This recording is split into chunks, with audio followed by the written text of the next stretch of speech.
They're going to check there.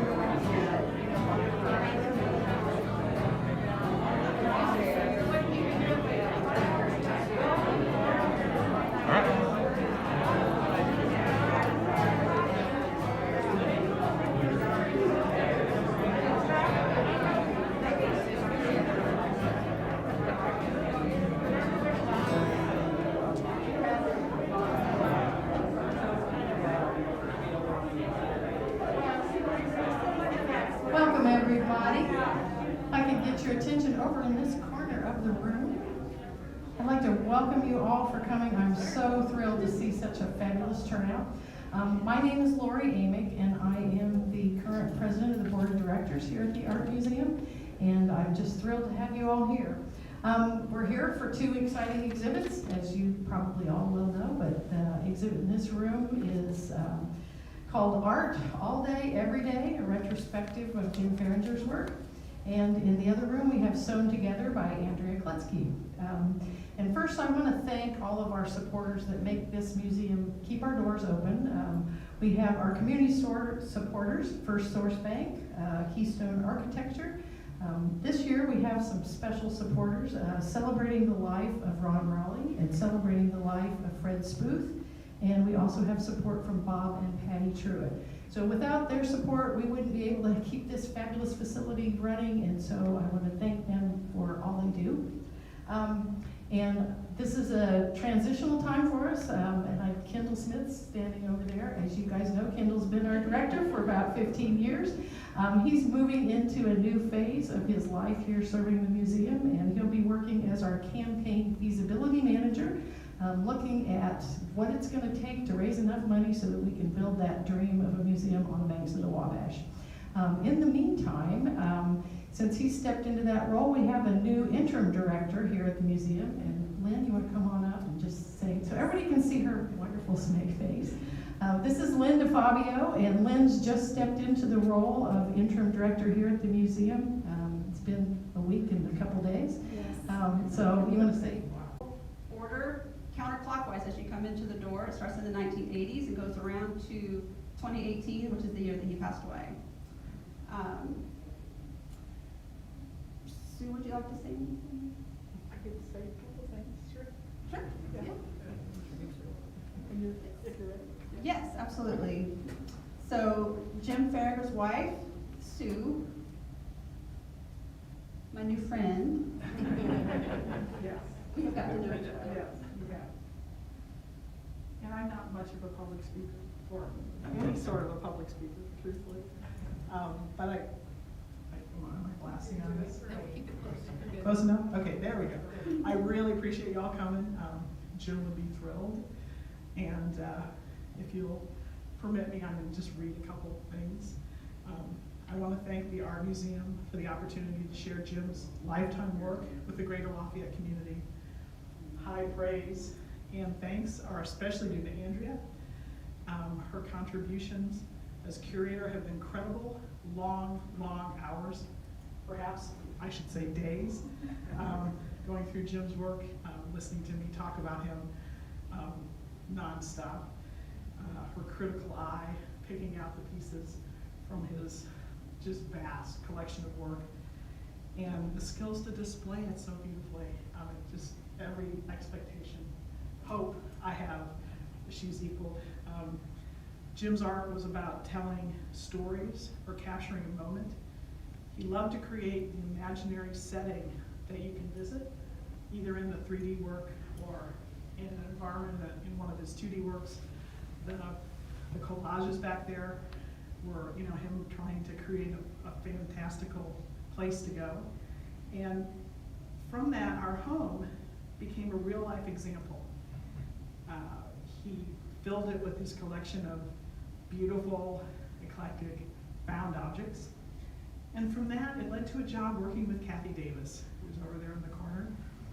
And I want to thank her for being his mentor and his friend and collaborator, and for her sponsorship of his show.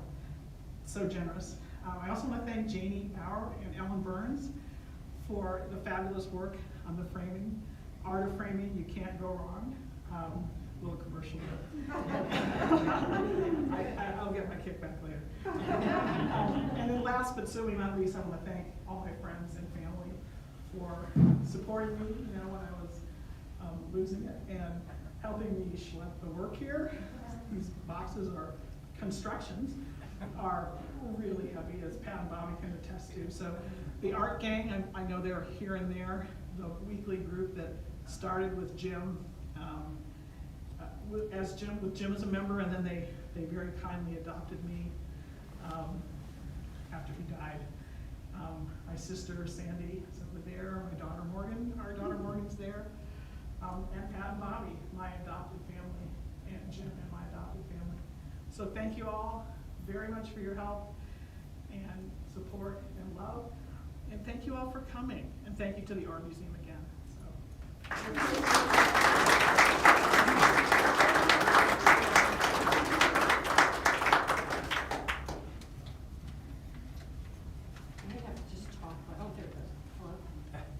Is it working? There we go. I'd like to introduce Patrick. And Patrick is the model in many of these absolutely fabulous digital works that Jim did. And he worked with him for a number of years. And so, Patrick.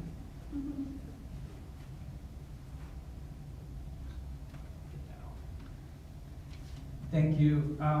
Yeah, I'm Jim's model, or I was, starting in 2011. In June we met, and we met online, and he invited me to model, and I was a little bit leery about it because I didn't know his work or anything like that. And then when I looked up his work, it was all a little bit dark and a little scary. So anyway, I went and met him, and we talked for a few hours, and I really felt like I had known him all my life. He's just an amazing person. We had similar backgrounds. We should all remember that he's a product of Lafayette. So he went to CC, and he wasn't always proud to say that, but he grew up here, and this community formed him. And anyway, I didn't grow up in this community. I grew up in southern Indiana, but Jim and I really hit it off. And then as soon as I met Sue, we became buddies as well, and we used to go on bike rides together. And Sue was always very supportive of this kind of work, even though it's a little bit homoerotic and it's a little weird. But you know, so I came in. I missed all the stuff. All this stuff in the middle, Jim had already done. All the stuff on the walls over there was already done by the time I met Jim. So my stuff starts just around that corner and continues through here. And I just want to give you an idea a little bit about his process. By the time I met him, he already had like 12 years of experience of manipulating photographs from other artists, collaborators. He used to use stock photos. And so he learned a lot about layers in Photoshop. Never any money. The agreement was that I would work for copies of the raw photo shoots. So I was interested, although I'm a scientist, I always had an interest in art, and I love drawing. And I modeled for some figure drawing groups and some classes, but then I got myself confident enough to draw with them.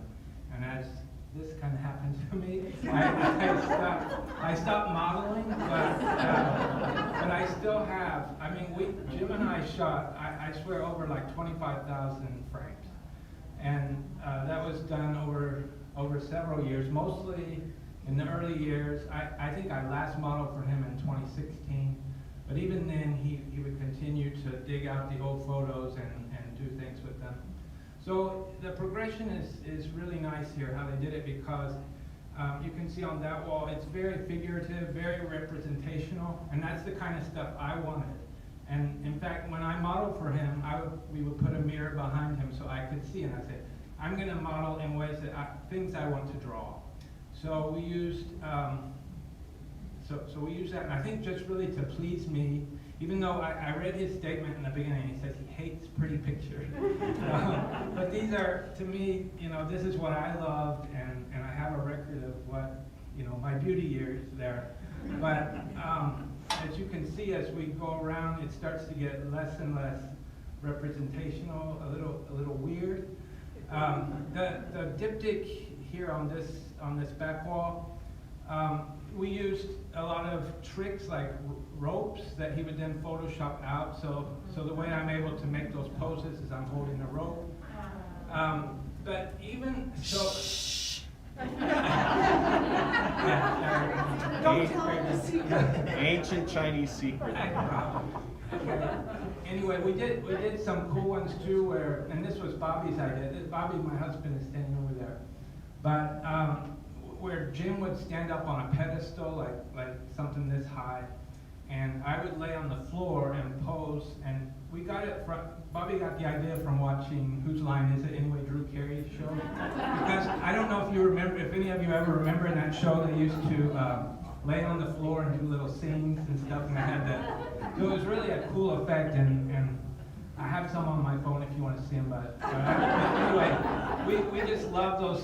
We love playing with those kind of effects, and so just through that, we got to be really good friends. And I have like probably, I don't know. I was looking through to sort of refresh my memory, but we had like 3,000 email exchanges that we. So every time he would finish a work, he'd send it to me. And Jim, if you knew Jim, he needed feedback on everything. So like, he would say, what do you think? Or like if I was busy and he sent like a batch and I didn't get a chance to look at them, he would get really mad and he'd send me a nasty email saying, I spent hours, I stayed up all night and I worked on this, what do you think? I'd have to say, I couldn't just say, oh, it's pretty, I like it. But, my comments were more positive in the beginning years, but as it went, it got a little weirder. So we would go on adventures and go outside, and it was always fun, but then, and we put things, I endured mud and paint, and it was really the paint that sort of, I hated it. It was temper paint. It dries on your skin and it's really terrible. But he loved it, and from there, sort of this whole painted man thing evolved.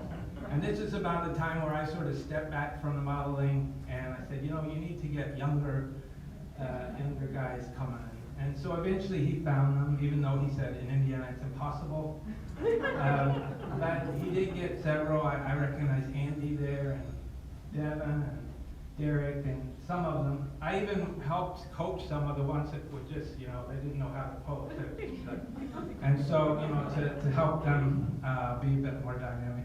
Anyway, I just really we became great friends. We had our differences, but Sue and Bobby and Jim and I together just did a lot. In fact, they were the witnesses at our wedding, and when that became possible for us. And unfortunately, Jim forgot to charge his batteries in his camera. He was supposed to take pictures in the courthouse, but he forgot. So anyway, he just so he used to complain as he would always beg me to model, and I said, Jim, I don't mind you using Photoshop to add things to the thing, but when you have to start, using Photoshop to fix my face or, tuck my tummy or whatever, then that's just too much. I need to stop. And so we would call in, he would find other models, and then they wouldn't show up, and he would send me an email complaining about, oh, I guess I'm just going to have to start photographing rocks because I don't have anybody to model for me. And in fact, he actually did start to photograph rocks, and that becomes apparent in his paintings. And his first paintings were actually they were sort of copies of some of his painted man work. So, but then he said that was too slow, and he really had trouble with the figure. And the figure is really unforgiving. If you make a mistake on it, it just looks really weird. So he went to inanimate objects and really found things from he and Sue's trips to Lake Michigan and other places, and really, this stuff is more truly Jim. You can see the influence of Patrick lasts just a little while, and then it becomes Jim, weird Jim, but I was so blessed to witness all this, and I wish you could see. You all don't have any appreciation for what Sue's done. He left her a mess of stuff. How many digital images? Like he's got over. Tens of thousands. No, not 10, but Okay, he's got over 5,000 images on Yeah. at this level of Okay. digital work, ranging from 2007 to about 2011, which was mostly work with other people's images. Yes, yes. 2011 to 2018 was all of his photography.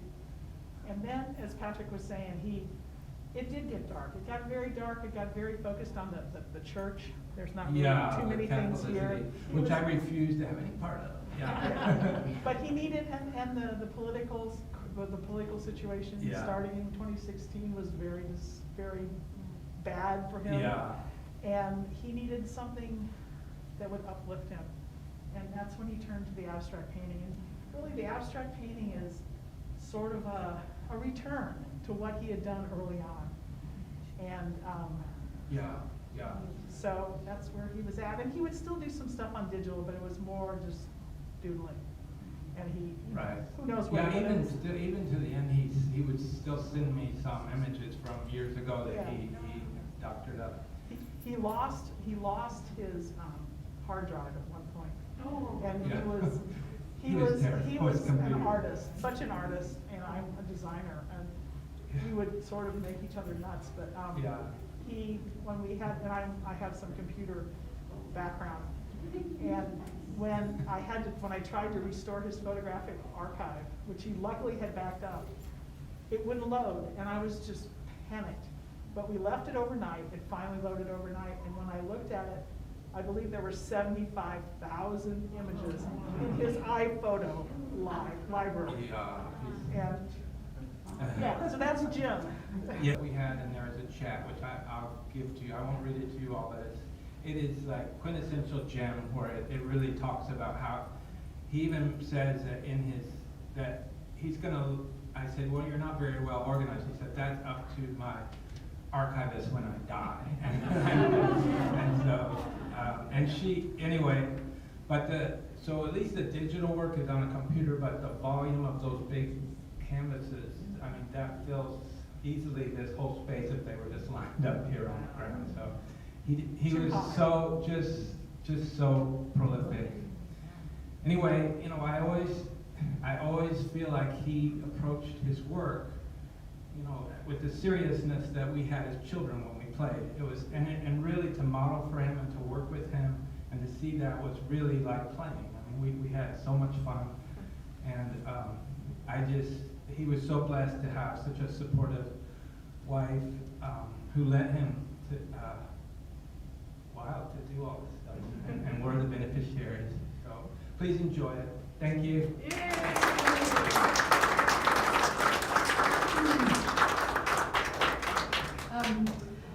The exhibit that was in here right before this was titled The Power of Art. And while I was just sitting here thinking about all that we've learned about Jim and surrounded by this body of work, I'm struck by the power of art again. It's such a moving thing to see all that he did and the journey that he's able to take us all on today, and that's why art matters. So thank you for telling and sharing all of it for both of you. Now I'd like to introduce Andrea as an artist. Where she disappeared to. Andrea is our curator here at the museum, and she started back in February. And for those of you that don't know, we have an exhibition committee here, and we usually work 2 to 3 years out. So these exhibits that you're seeing tonight started at least 2 years ago. So Andrea's exhibit in the other room started long before she ever dreamed of being the curator here, and it's just ironic that the first show that she put together happens to be her own. And so it was important, I think, for everybody to understand kind of how that happens. And so it's unusual that she would be doing what she did. And I want to just jump in real quick and say one other thing. I think it was kind of mentioned, but this is Andrea's first installation here, and she's done a fabulous, fabulous job. And there's so much she's taken on. And if you've not ever installed the show, there's so many details to think about, but for just a moment, from the installation point of view, she used 5 different colors of paint in this room, and she was very conscious about Jim's work down here that's light towards the end of the gallery, putting it against a dark background and then flipping it on this end, so his dark work is against a light background. So an installation is its own work of art, and I think Andrea did a fabulous job with this show. So I had help. it's her vision. I got to put some nails in the wall. So I'd like to introduce Andrea now as the artist of the work in the other room. It's called Sown Together, and when we're all done, you need to go in and look at all this fabulous work here, and I'll let Andrea tell you a bit about it. Okay, before I start though, I just have to say, so after all the hours that Sue and I spent together, you know how you see an image in a magazine and it's of a person, and you see that image in so many different magazines, all of a sudden that person's famous, right? Because you see this image and it's just wow. So I met Patrick a couple of days ago. And I have to admit, I got giddy. It's like, oh my gosh, that's the famous Patrick. So anyway, okay, so about my work. I've been told a few times just tonight that when people walk into the room, they think that the sculptures are made of stone. So I tricked you. So for me personally, over the years, I've noticed that in social media and on the news, I so often see, for example, we notice religious differences. We're looking at our differences, not our similarities. So religious, race, gender, political preferences, it's just a negative to me. I would rather compare our similarities. So if you think more about what we have in common, it just makes it happier, doesn't it? So one of the things that we all have in common is fabric. There's not a person on the earth that doesn't have some association with fabric, clothing or fabric in some form. So that with that connection that we all have, I've chosen that as a medium, and to cut up all this fabric, it's all used, nothing is brand new, and it's all been touched by someone or loved by someone. We cut this fabric up into a million pieces, and it can be a filler. And when the filler is put into nylon, a figure can be shaped. So then I can use those figures to stitch them together to make other forms. So that's, I was asked earlier why I chose fabric, so that's why I chose fabric. So I hope you all enjoy the show. Thank you all for coming.